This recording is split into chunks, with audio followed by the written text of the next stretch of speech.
Hey wee wee! Bow! Hi everyone, this is PapaZero here once again on Windows 95, and today, this is most likely the last build of the Crucible League, and it's sort of an accumulation of my most prized items, but also some cool synergies, and what better way to end this league on than a Pathfinder. So, we might as well end on a pretty interesting story. Billy, take it away. Huh? I said, take it away. You didn't prepare me for anything. What story are you talking about? Billy Jean. Oh, I gotcha. Yeah, Michael Jackson's Billie Jean. I remember now. It all happened 17 summers ago. Grey. Papa Z, can you stop interrupting? The story is about Jean Grey, Billy. Got you. Marvel's X-Men Jean Grey. The legendary Phoenix. 3 weeks ago, I came up to her and... Billy, I'm talking about your sister. Cabin in the Woods, 5 nights ago? I don't have a sister. Are you referring to my brother, Jean? Enough! Get on with the story. Oh yes. 6 of us went camping in the woods, in a quaint 3,000 square foot cabin, but only 5 came back. The horror.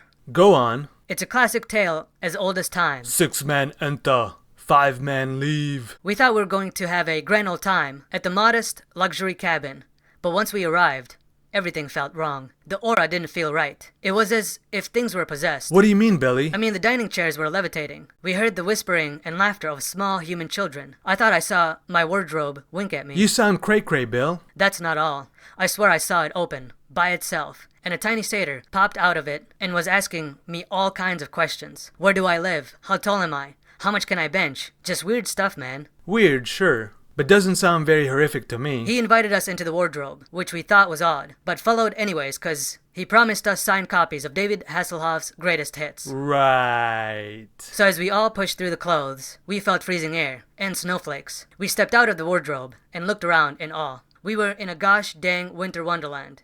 The little goat man pointed at a cave opening and invited us inside. He gave us each a fresh hot panini and introduced himself as Mr. Tumness. Tomas? Tumness. Thumbless? Let's just call him James McAvoy. Got it. Anyways, James was tasked with finding the chosen one. He weighed us, measured our kneecaps, took our blood for genetic testing. But why? Are you listening? He was Tasked with finding the chosen one. I heard you. So did one of you pass the tests? Is that why Jean didn't come back? No, not quite. Jean actually did really well on all the tests. James gave him his final test, to run out into the snow and fight a grizzly bear with his bare hands. What? I know. Jean was a beast. He wasn't afraid of anything. Wasn't, as in... Oh, yeah. He died alright. Dang, well at least he gave it a solid effort. Fighting a bear is no joke, even with the weapon. Oh, he didn't even get a chance. After approximately 20 meters into his journey, he was ambushed by a pack of small yetis. They tore him apart. What the fuck? Anyways, here's the invitation to the service on Monday. Yeah. Thanks for sharing, Bill. Ha ha ha.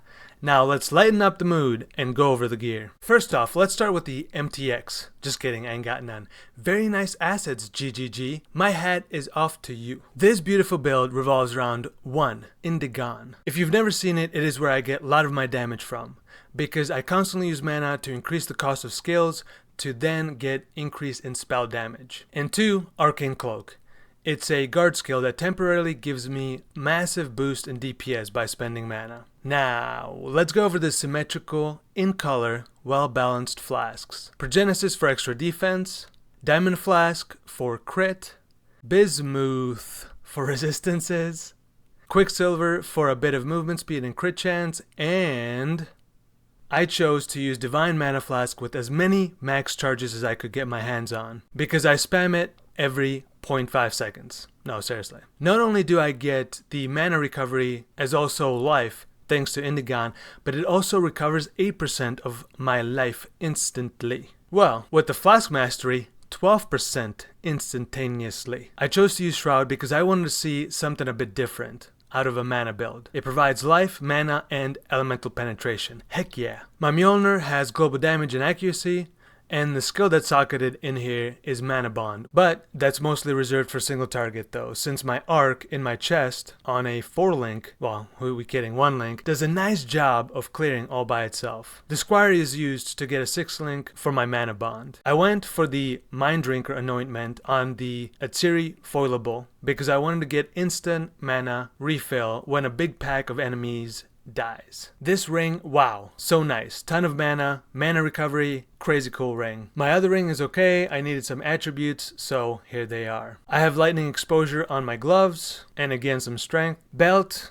self-crafted, 1 hit strength for the Mjolnir and mana. Not bad. Boots, pretty meh, but they fit all my needs. For the most part, all of my abyssal jewels have lightning damage, mana, crit multi, and life. I know Hierophant is the go-to choice for Manabond builds, but I thought Pathfinder with Flask Sin Energy would be a great choice, and yeah, this is a massive investment in terms of divines, but if one was to cut out Progenesis, then half the cost dissipates. Not sure how it feels without a squire, but I ain't gonna find out. That's because next time you see me, it's gonna be in 3.22.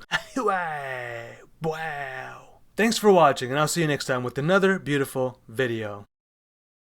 Hey wee wee. Right. Ah.